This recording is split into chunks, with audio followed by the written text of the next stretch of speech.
वे रोज एक लकड़हारे को लकड़ियां काटकर ले जाते हुए देखते। एक दिन उसने उस लकड़हारे को रोककर कहा, सुनो भाई, दिन भर लकड़ी काटते हो और उस लकड़ी को बेच के 2 वक्त की रोटी भी नहीं जुटा पाते। तुम जरा जंगल में थोड़ा आगे क्यों नहीं जाते? वहां आगे चंदन के वृक्ष का घना जंगल है। एक दिन काट कर ले जाओगे तो हफ्ते भर के खाने की व्यवस्था हो जाएगी।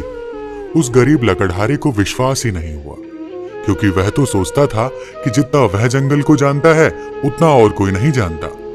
जंगल में लकड़ियां काटते काटते ही तो उसकी जिंदगी बीती है। यह साधु यहाँ इस वृक्ष के नीचे बैठा रहता है, इसको क्या खाक पता होगा जंगल के बारे में।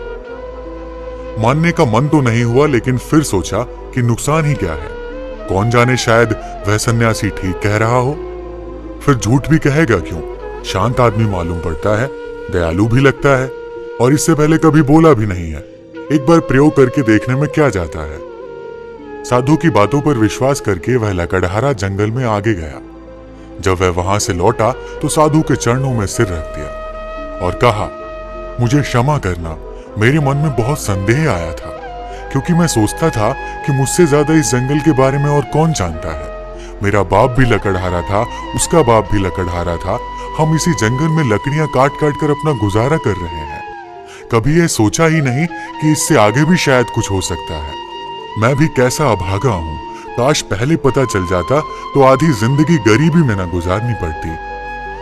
साधु ने कहा, कोई फिक्र मत करो, जब जागो तभी सवेरा है। अब जाओ और जाकर चंदन की लकड़ियां काटो। अब उस लकड़हारे के दिन बड़े मजे से गुजरने लगे। एक दिन लकड़ियां काट लेता, 7-8 दिन जंगल जाने की जरूरत ही नहीं पड़ती। बाजार में उसकी इतनी कीमत मिल जाती जिससे वो अपने परिवार के लिए हफ्तों के राशन पानी का बंदोबस्त कर लेता। ऐसे ही दिन गुजरने लगे। लकड़हारा हफ्ते में एक दिन जंगल जाता, चंदन की लकड़ियां काटता और जाकर उन्हें बाजार में बेच देता। एक दिन जब वो लकड़ियां काटने जा रहा था तो उस साधु ने उसे रोककर कहा, तुम जब से चंदन की लकड़ियां ही काट रहे हो, आगे नहीं गए? तुम्हारे मन में कभी यह सवाल नहीं आता कि इससे आगे भी कुछ हो सकता है?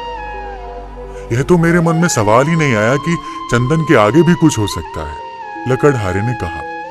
साधु ने कहा, चंदन के आगे जरा जाओ तो वहां चांदी की खदान है। लकड़ियां काटना छोड़ो, एक दिन ले जाओगे 2-4 महीने के लिए हो जाएगा। अब तो वह साधु पर भरोसा करने लगा था। बिना कुछ सोचे समझे वह वहां से भागा। वहां जाकर उसने देखा तो वह हैरान रह गया। वहां तो सचमुच एक चांदी की खदान थी। वह खुशी से उछलने लगा। अब तो वह 4-5 महीने में एक बार आता, चांदी लेता और अगले 4-5 महीने आराम से रहता। ऐसे ही कुछ साल गुजर गए। एक दिन जब लकड़हारा चांदी लेने जंगल जा रहा था तो वो साधु उसे फिर से उसी पेड़ के नीचे मिला। उस साधु ने लकड़हारे से कहा, थोड़ा और आगे जाओ, वहां सोने की खदान है। जब वह लकड़हारा चांदी की खदानों से कुछ मील आगे गया तो देखा कि वहां सचमुच सोने की खदान थी। इतना सोना जो उसकी पूरी जिंदगी बदल सकता था। सोने की खदान का पता चल जाने के बाद अब लकड़हारा एक बार सोना ले जाता और साल भर तक जंगल ही नहीं आता।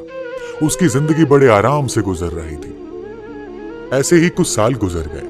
सालों बाद जब एक दिन वह लकड़हारा जंगल में सोने की खदान की तरफ जा रहा था तो उसे फिर वह मोंक मिला, जो कि एक पेड़ के नीचे बैठकर ध्यान कर रहा था। जब उस मोंक ने लकड़हारे को सोने की खान की ओर जाते हुए देखा तो बोला, तुम कभी जागोगे कि नहीं, या मुझे ही हर बार तुम्हें जगाना पड़ेगा?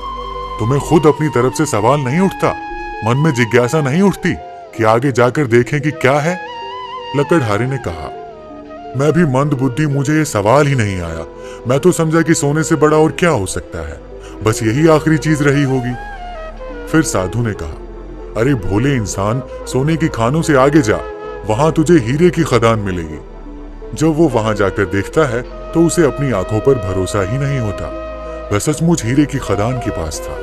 अब तो वो एक बार हीरे ले जाता और कई सालों बाद वापस जंगल में आता। समय के साथ वह लकड़हारा भी बूढ़ा हो गया था। एक दिन जब वह हीरे लेकर जंगल से वापस आ रहा था तो उसी पेड़ के नीचे उसे फिर से वही साधु मिला। साधु ने कहा, अरे नासमझ, अब भी तू हीरों में ही रुक गया। अब तो लकड़हारे को बड़ी घमंड आ गई थी, क्योंकि वो बड़ा धनी हो गया था और महल माड़ियां भी खड़ी कर ली थी। उसने बड़ी घमंड के साथ साधु से कहा, अब छोड़ो भी, अब तो मुझे परेशान मत करो।